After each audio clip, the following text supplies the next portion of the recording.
Assalamualaikum warahmatullahi wabarakatuh. Saya Farida Zuhrotul Hadroh dari kelas 11 F1 akan menjelaskan tentang suspensi dan emosi. Pengertian suspensi. Menurut Farmakope edisi 5, suspensi adalah sediaan cair yang mengandung partikel padat tidak larut yang terdispersi dalam fase cair. Macam-macam suspensi. Macam-macam suspensi dapat dibedakan menjadi dua cara. Yang pertama, berdasarkan cara pemakaiannya. Cara pemakaian suspensi dapat dibagi dua jenis, yaitu suspensi yang siap digunakan dan suspensi yang berupa campuran padat yang harus dikonstitusikan terlebih dahulu dengan pembawa yang sesuai segera sebelum digunakan. Yang kedua, berdasarkan cara penggunaan. Berdasarkan cara menggunakannya, suspensi dapat digolongkan sebagai berikut. A. Suspensi oral adalah sediaan cair yang mengandung partikel padat yang terdispersi dalam pembawa cair dengan bahan pengaroma yang sesuai dan ditunjuk untuk penggunaan oral. B. Suspensi topikal adalah sediaan cair mengandung partikel padat yang terdispersi dalam pembawa cair yang ditunjuk untuk penggunaan pada kulit. C. Suspensi tetes telinga adalah sediaan cair mengandung partikel-partikel halus. D. Suspensi obat mata adalah sediaan cair steril yang mengandung partikel-partikel yang terdispersi dalam cairan pembawa untuk pemakaian mata. E. Suspensi untuk injeksi adalah sediaan berupa suspensi dalam medium cair yang sesuai dan tidak disuntikan secara intravena atau ke dalam larutan spinal karena dapat menyebabkan penyumbatan vena. F. Suspensi injeksi terkonstitusi adalah sediaan padat kering dengan bahan pembawa yang sesuai untuk membentuk cairan. G. Suspensi untuk lavement sediaan cair yang mengandung partikel-partikel yang terdispersi dalam cairan pembawa untuk dimasukkan dalam anus atau dubur.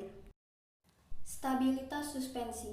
1. Pengertian stabilitas suspensi. Partikel yang mengendap ada kemungkinan dapat saling melekat oleh suatu kekuatan untuk membentuk agregat dan selanjutnya membentuk kompakt cake dan peristiwa ini disebut caking.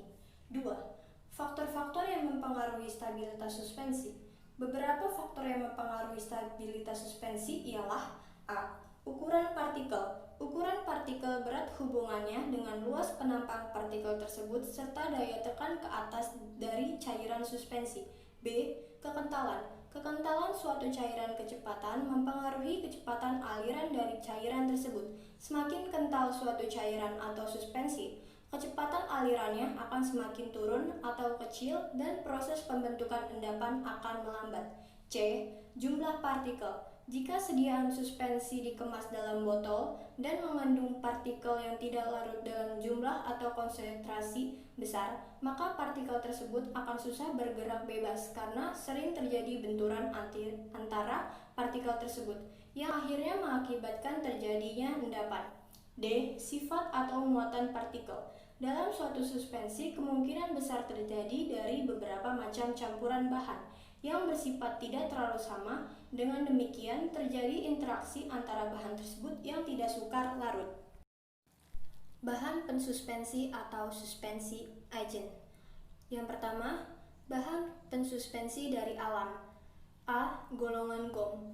Gumi Asaceae, Chondrusus, Tragan, Algin.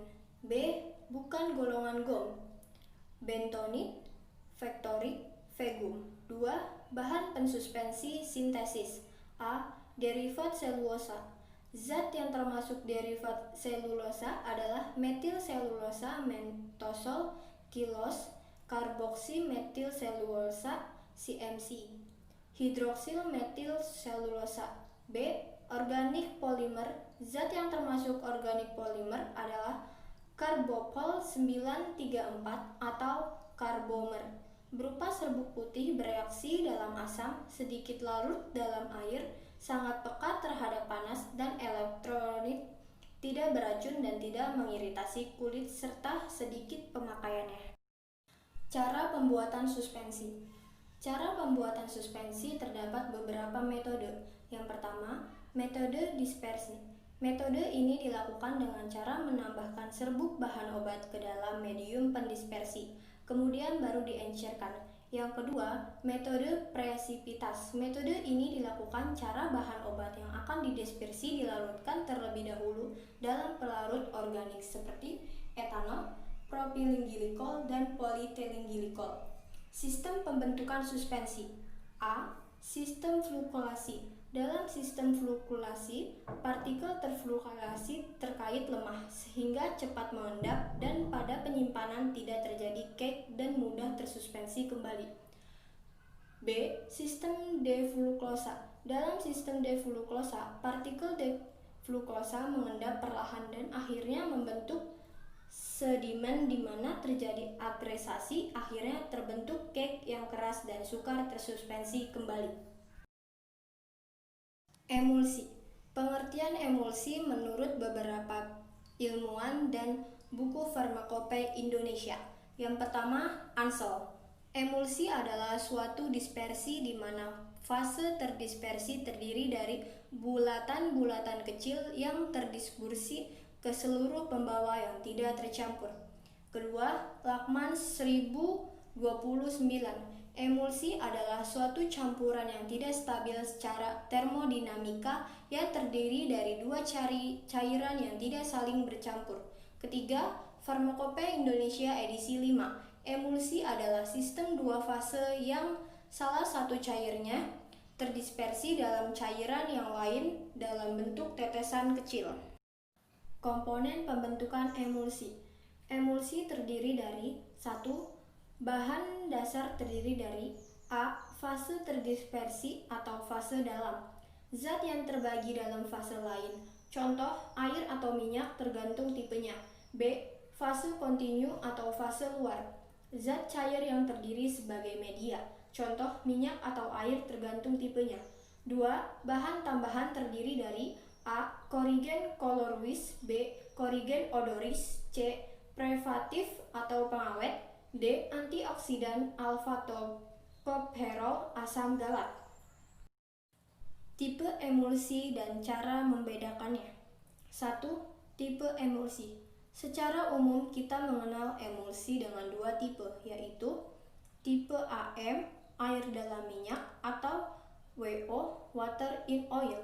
Fase dispersi dalam adalah air, fase kontinu luar adalah minyak.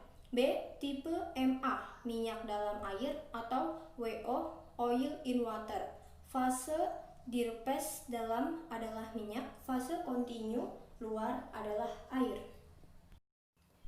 2. Membedakan tipe emulsi.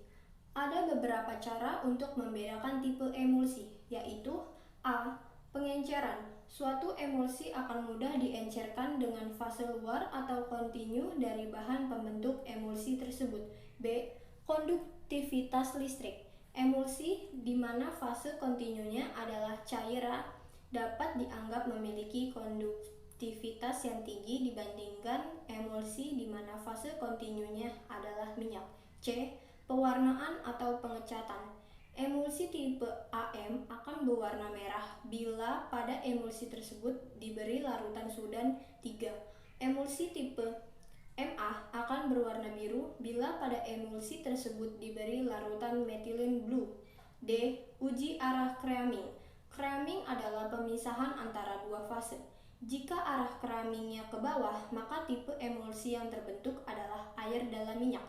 Tetapi jika arah creaming ke atas, maka tipe emulsi berbentuk adalah minyak dalam air. D. Uji kertas saring atau COCE2.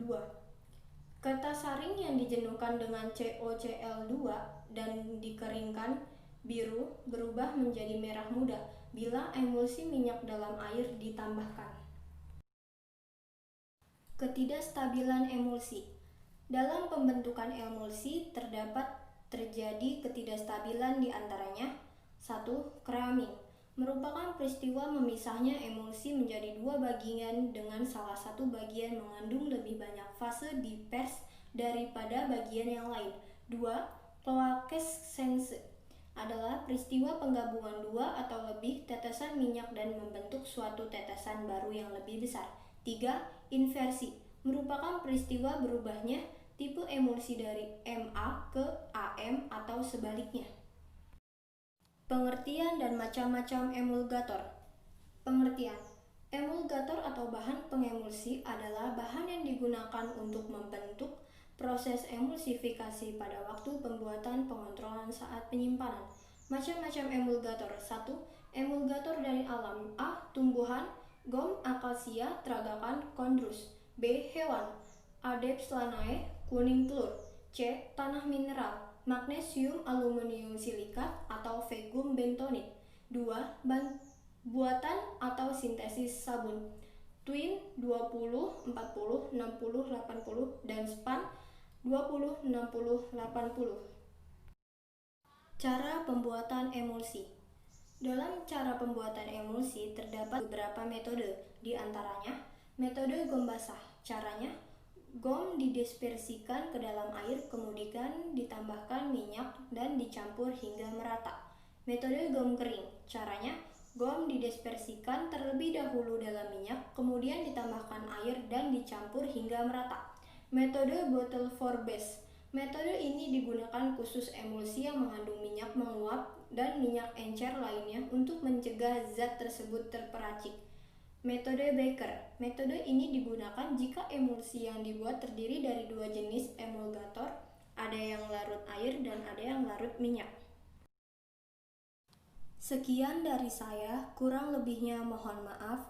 Wassalamualaikum warahmatullahi wabarakatuh.